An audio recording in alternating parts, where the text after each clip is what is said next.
Presentamos CN Plus al cierre.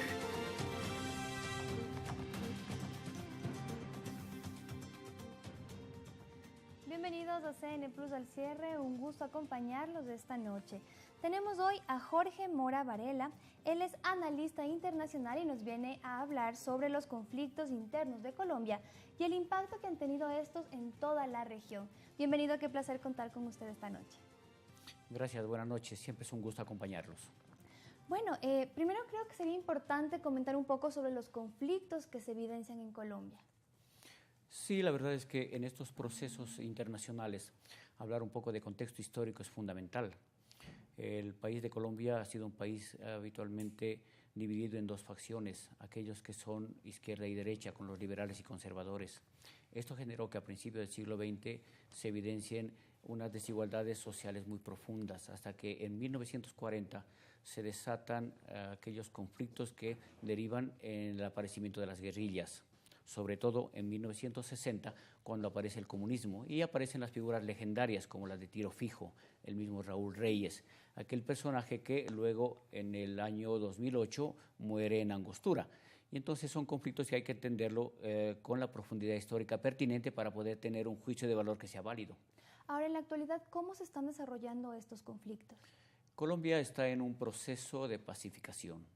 El presidente Santos está impulsando un proceso que inclusive le permitió la reelección, intentando terminar este proceso que tiene 5 fases, haciendo que la guerrilla y el narcotráfico de alguna manera firmen un acuerdo de paz para hacer de este país un país que permite insertarse en el contexto internacional con posibilidades de éxito. La guerra civil en Colombia tiene algo más de 60 años. Sin embargo, Colombia, por sus características, es un país que se desarrolla, es un país que crece. Sin embargo, entiendo que pacificando, cerrando este proceso de paz que ha sido largamente buscado, creo que se pondrá en primera línea. Ahora, evidenciando un poco la coyuntura actual, lo que estamos evidenciando en nuestras fronteras, ¿de cuántos grupos guerrilleros estamos hablando en la zona fronteriza de Colombia? ¿Cómo está esa situación actualmente? Sí, en este proceso los guerrilleros han sido, digamos, acosados, han sido perseguidos y han sido localizados en la frontera, una frontera de 800 kilómetros, donde el Ecuador reclama soberanía con toda la razón.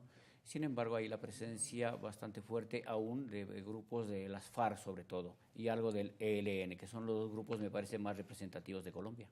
¿Cree usted que en algún momento se pueda alcanzar un acuerdo de paz? Definitivo. El acuerdo de paz está negociándose, los colombianos lo están haciendo en Cuba, con la presencia de los líderes guerrilleros. Y este es un proceso que lleva algo más de un año. Se han avanzado en 3 etapas, están cerrando una 4ª etapa, y es un proceso que tiene que terminar. Yo tengo serias esperanzas de que este proceso, que se ha intentado algunas veces, en los 80 del siglo XX, en los 90, y sin embargo hoy ha tenido unos avances bastante significativos. En principio es un proceso que nace en Suecia, pero que luego se afinca en Cuba y que ha tenido avances significativos. Por ejemplo, en la redistribución de la tierra, en el asunto de las víctimas, y hoy se está trabajando un tema que es importantísimo sobre el asunto del narcotráfico. Recordemos que Colombia estuvo imbuido en el narcotráfico a través de los carteles. Cuando muere sobre todo Pablo Escobar y se desarman los carteles de Medellín y de Cali, son los grupos guerrilleros los que asumen este negocio tan lucrativo. Y ese es uno de los puntos más difíciles, porque la guerrilla tiene que salir del negocio ilegal de la droga. Sin embargo, es un punto que se está trabajando y creo que con bastantes posibilidades de éxito. Ahora, una vez entendido un poco cuál es el conflicto que se está viviendo en el país vecino, en Colombia, ¿cuáles serían las repercusiones que ha generado este conflicto, no solo para Colombia, sino para América Latina, los países que estamos alrededor de? Por supuesto, hay algunas repercusiones que han sido históricamente fuertes. A nosotros nos han determinado la presencia, por ejemplo, de los desplazados, aquellas personas que han sido perseguidas en Colombia y que se han refugiado en el Ecuador. Alrededor de 180.000 registrados legalmente, pero se calcula que son más de 500.000 los colombianos que han tenido que salir de su país y han ingresado al nuestro. Nuestro país se caracteriza por ser un país que acoge a las personas, sobre todo al extranjero. Inclusive hemos modificado la Constitución y los colombianos tienen una serie de garantías, se sienten bastante bien, se sienten acogidos y con posibilidades de trabajar. Por lo tanto, yo creo que el Ecuador, con la solución de este problema en Colombia, también podría liberar de alguna manera este problema que sin buscarlo, sin embargo, lo ha asumido con muchísima responsabilidad, yo diría, humana. Quizás otra de las repercusiones también sería que los estados como Ecuador, como Panamá, como Venezuela, han tenido que incrementar su inversión para mantener la seguridad en las fronteras. ¿Esto quizás afecta un poco en el presupuesto del Estado? El Ecuador ha tenido una carrera bastante interesante. Recordemos que antes del año 2000 teníamos el eterno problema con el Perú. Entonces, cada vez que había un problema político, económico en Perú o en el Ecuador, teníamos que ir a la frontera a disimular el problema. Cuando se cierra la frontera en el año 2000, me parece, luego encontramos que había el problema latente en la frontera norte y el Ecuador fija por fin sus ojos con seriedad en esta frontera. Recordemos que el problema con Colombia se da desde los años 60. Del siglo XX han pasado pasaron 40 años hasta que el Ecuador asumió con verdadera responsabilidad este problema que antes no lo podíamos ver porque estábamos ocupados con el Perú. Y claro, como usted dice, este dinero que en su momento las Fuerzas Armadas debió haberse disminuido en su potencial, tuvimos que reinvertir, en principio apoyados en el Plan Colombia. Sin embargo, luego con la llegada al poder del economista Rafael Correa, hemos asumido el compromiso de cuidar nuestras fronteras con soberanía y sin con influencia extranjera. Y por supuesto, eso requiere de alta inversión en recursos, tanto en logística cuanto en armamento, que es una cosa de las cuales el Ecuador podría prescindir si es que se cierra el proceso de paz. Y entonces, ese dinero podría destinarse a otro tipo de, digamos, de destinos como educación, salud o mejorar el bienestar de los ecuatorianos. Mire que teniendo la frontera abierta hemos mejorado la situación económica, sin embargo, creo que cerrando esto podríamos tener una mejor probabilidad porque el flujo de recursos financieros se incrementaría. Quizás también se requieren de mejoras en las políticas públicas para de repente mejorar la calidad de vida de estas personas que se inmiscuyen en negocios ilícitos como cultivos de droga y demás, para evitar obviamente que el negocio del narcotráfico sea mucho más rentable en estas personas que tienen una desigualdad social muy grande. Es que el negocio del narcotráfico es un negocio totalmente atractivo y habría que pensar en algunas decisiones que no son fáciles de tomar. Se está discutiendo, por ejemplo, la legalización de la droga, porque la droga cuesta y existe porque hay demanda. Y la demanda no solamente en los países latinoamericanos, sobre todo en Estados Unidos, sobre todo en Norteamérica y en Europa. Y creo que es una discusión que trae muchísimos conflictos porque legalizar la droga es algo que requiere un tratamiento muy, muy detallado y bastante meditado.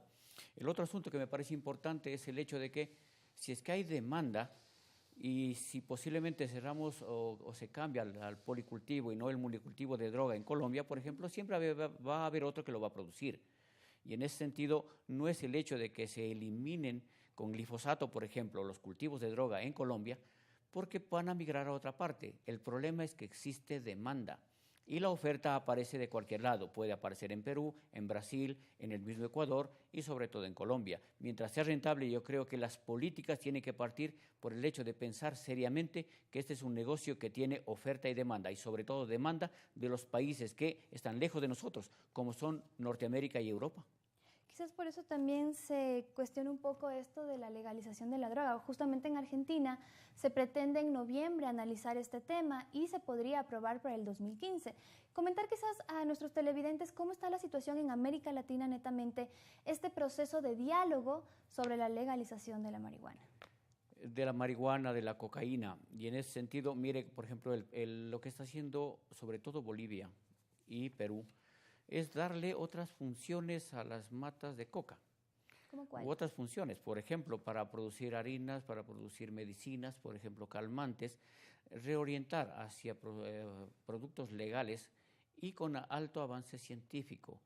Hace falta investigación y desarrollo y en cosas comunes. Y me parece que cuando se haga un proceso de investigación serio, me encantaría, por ejemplo, que la Universidad de Yachay, aquí en el Ecuador, comience a investigar desde una perspectiva positiva el buen uso de estas plantas, y creo que tiene muchísimos, el potencial es alto.